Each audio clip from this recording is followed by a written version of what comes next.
আসসালামু আলাইকুম, hello viewers.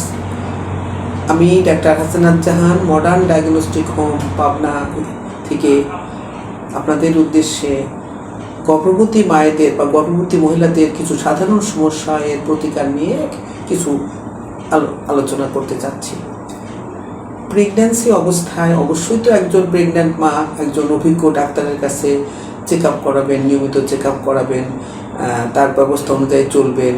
তারপরেও দেখা যায় যে কিছু কিছু সমস্যা হরহামেশাই মায়েরা অনুভব করে, কিন্তু সবসময় তো ডাক্তারের কাছে যাওয়া যায় না।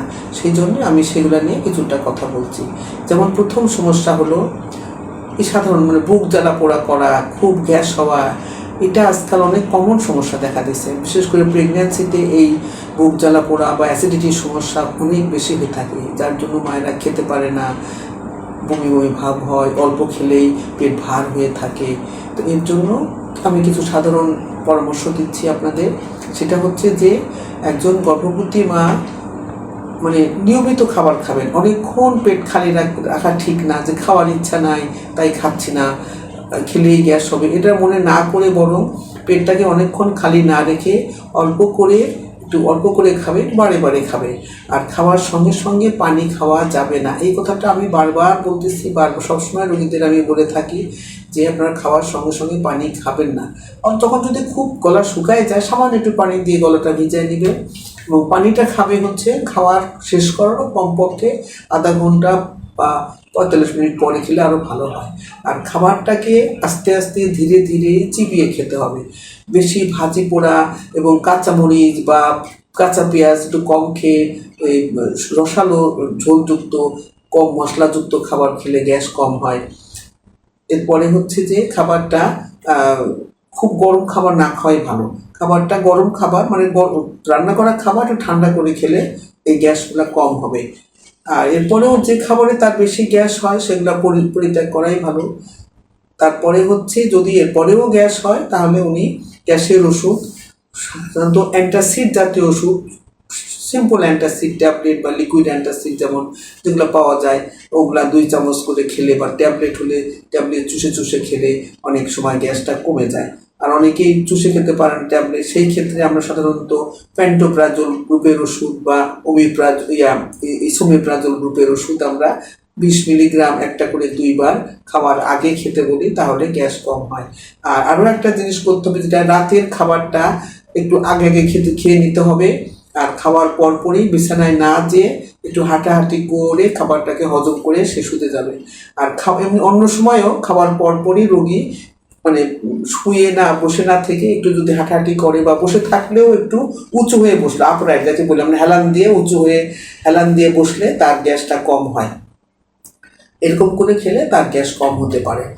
আর একটা সমস্যা হচ্ছে ব্যথা। দেখা যায় যে গর্ভবতী মায়েদের প্রায় তলপেটে ব্যথা, কোমর ব্যথা, গায়ে হাত পায়ে ব্যথা হয়। এটা ব্যথা হয়েই থাকে। তার ব্যথাটা হওয়ার কারণ বিশেষ করে কোমরে ব্যথা, জয়েন্টে ব্যথা, হাত পায়ে ব্যথা বা কামড়ানো, এটা হয়েই থাকে সাধারণত ওই প্রেগনেন্সিতে যে হরমোনগুলো বেড়ে যায়, সেই হরমোনের শরীরের পরিবর্তন হয়, তাই এই ব্যথাটা হয়। তো এই ব্যথার জন্য কোনো ব্যথার ওষুধ খাওয়া উচিত না। আমরা ডাক্তাররা সাধারণত রোগীদের ক্যালসিয়াম জাতীয় খাবার বেশি করে খেতে বলি এবং ক্যালসিয়াম ট্যাবলেটও আমরা পরিপূরক হিসেবে দেই। তাহলে একজন মহিলা যদি ব্যথা বেশি হয় তাহলে সে অবশ্যই খাবারের দিকে নজর দিবে, তার ক্যালসিয়াম ঠিকমতো খাওয়া হচ্ছে কিনা, এবং ক্যালসিয়াম ট্যাবলেট খাবে। আরও একটা জিনিস খেয়াল রাখতে হবে যে রোগীর শরীরে অনেক সময় ভিটামিন ডির অভাব হলে এই ব্যথাগুলো বেশি হয়।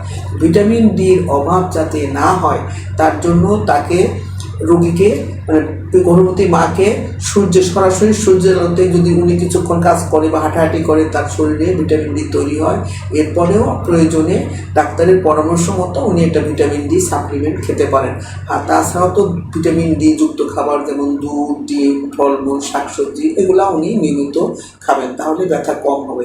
এরপরেও আমি বলবো, যদি তারপরেও খুব ব্যথা হয়, সারা শরীরে প্রচণ্ড ব্যথা হয়, বেশি ব্যথা, নড়াচড়া নাই করতে পারে, তবে অবশ্যই উনি ডাক্তারের কাছে যাবে এবং ডাক্তারের পরামর্শ মতো ব্যথানাশক ওষুধ, খুব বেশি হলে প্যারাসিটামল জাতীয় ওষুধ আমরা দিয়ে থাকি, ওটা উনি খেতে পারেন। যাই হোক, এটা হলো ব্যথার জন্য।